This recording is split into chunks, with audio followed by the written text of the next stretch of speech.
चालू आर्थिक वर्षासाठी जिल्हा नियोजनात 605 कोटी रुपयांचा निधी मंजूर करण्यात आला आहे।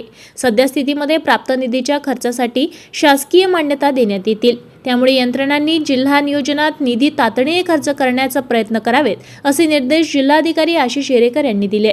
महसूल भवनातील बैठकीला जिल्हा नियोजन अधिकारी वर्षा भाकरे यांच्यासह यंत्रणांचे प्रमुख उपस्थित होते।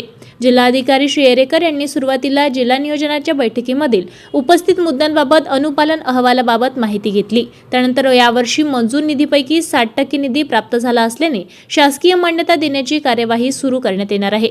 यामुळे यंत्रणांनी तातडीने याबाबत कार्यवाही सुरू करावी। येत्या जूनमध्ये शासकीय मान्यता देण्याची कार्यवाही करण्यात येणार आहे।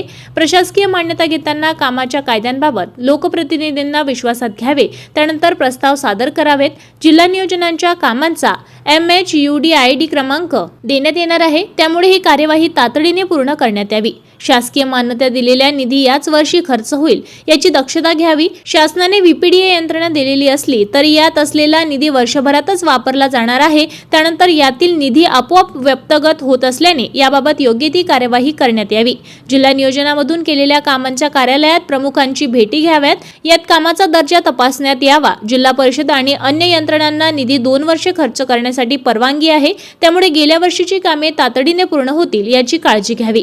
तसेच सेवा हक्क अधिनियमात अधिसूचित सेवा विहित कार्य मर्यादित देण्यात यावा। याबाबत कार्यालयाला प्राप्त अर्ज निकाली काढावेत। याबाबत नियमित आढावा घेण्यात यावा, असे निर्देशही जिल्हाधिकारी श्री येरेकर यांनी दिले आहे।